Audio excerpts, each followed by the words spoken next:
Thank you very much for joining us tonight on Business Insight right here on Channel 1.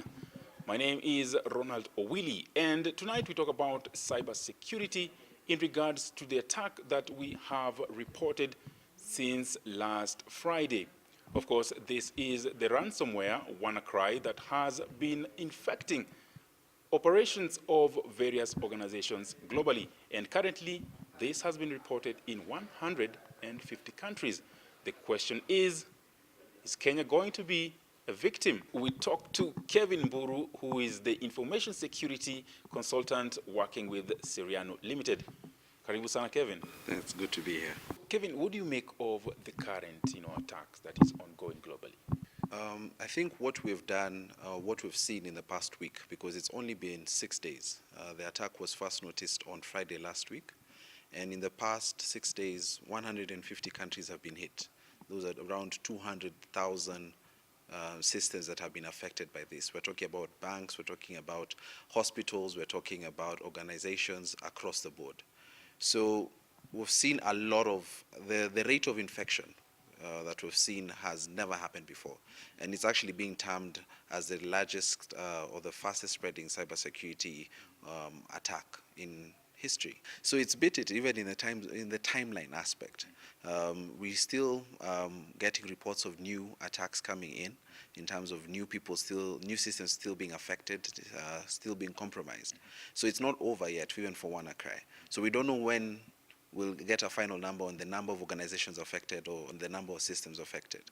But in just the past 6 days, the numbers we're seeing are staggering.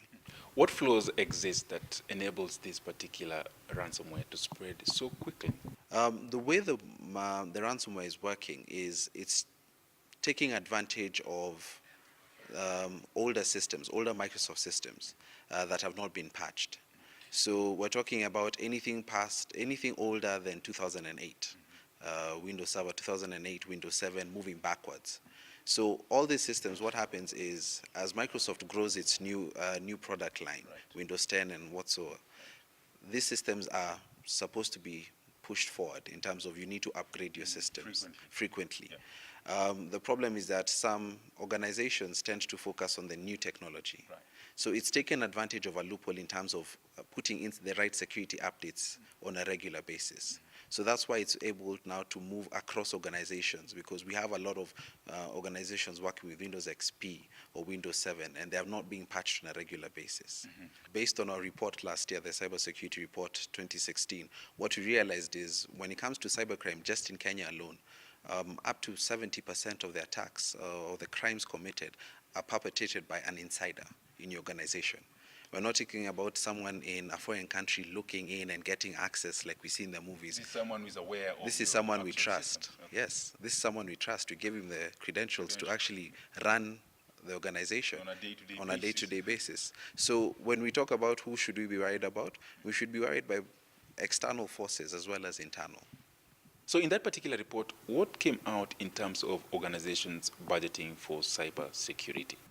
For a very long time, local organizations have looked at cybersecurity as an IT aspect. So when we talk about are we secure in our systems, we look at the IT manager and say, as part of your day-to-day business, also make sure we're secure. Security has moved past that when it comes to cybersecurity. All our companies are running on systems that we need to be assured of. So when we talk about budgeting for that, security and making sure that the right controls are in these systems, we need to put away a budget for that. But what we had seen is in year to year, 2016 as a good example from our survey, is most companies budget less than 5,000 USD of their entire budget on cybersecurity or securing their systems. What that means is even that 5,000 is more often than not reactionary. Right. We've been attacked. We need to put in a firewall, or we've been attacked, we need to put in a tool that now detects malicious activity on our network. So it's even a reactionary step. It's not something we look at as a budget or as an overall strategy and say we need to secure our systems. We have moved, in terms of technology, we have grown at such a rapid rate that we've become the next frontier of attack. So companies now have to face the reality that Just putting in systems and expecting them to run on their own will not secure me. I need eyes on what's happening on my environment. So we are more aware, but we're still a way to go to get to that point where we can say corporates or organizations are aware and they're doing what needs to be done. And on that background, what is the value of the losses that you record?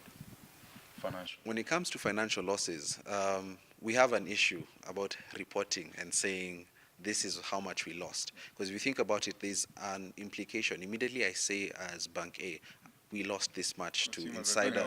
Consumers are going away. Yeah. So what we have is, based on our estimates and our conversations with the cybercrime unit and what we've done in the market, we estimate 175 million USD in 2016 alone. But this is on the lower side. And if we go to a point where the culture was to discuss it within closed doors and say this is how much we lost and this is how we lost it, it helps other organizations protect themselves from the same attacks. Yeah. So, mentioning of how hard it is to sort of prosecute these cases, we are not yet having that concrete law to deal with emerging challenges in the cyberspace. What do you make of that as a country? So as a country, the Cybercrime Bill is currently in Parliament, and without the bill, we are at a point where our hands seem to be tied. What I mean by that is, when we track down one of these hackers, there's no legal framework to actually hold them accountable to what they have done on the systems, right? So what that means is that the police hands are tied in terms of finding a way. Yes, we'll track you down. Yes, we'll arrest you. But what are we going to do at that point? The side of consumers, ordinary consumers, what sort of precautionary measures are they supposed to take? Always make sure you are updating your system. That's as just a normal consumer. The next thing is, when it comes to your antivirus, make sure you have a legitimate antivirus. I know we have the culture of downloading free or patched or pirated antivirus. What that means is that antivirus that's coming to you, you don't know what else it has. Okay.